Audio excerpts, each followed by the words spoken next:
این پزشک آمریکایی میگه اگر میدونستی سیر چقدر خاصیت داره توی باغچه خونت فقط سیر میکاشتی. اگر درگیر زانو درد یا دردهای مفصلی هستی با این معجزه طبیعت میتونی درمانش کنی.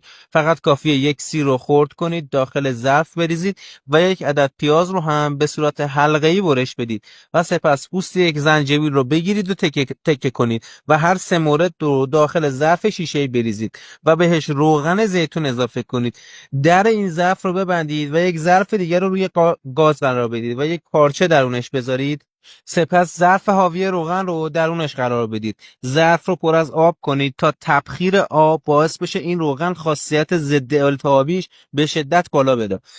از صافی ردش کنید و هر قسمتی از بدنتون که درد و التهاب دارید رو روزی 10 دقیقه باهاش ماساژ بدید. پس از درمان یادت نره برای سلامتی مادرم دعا کن. این پست رو بفرست برای هر عزیزی که میشناسی، شاید حتی یک نفر از درد و ورم رها شه.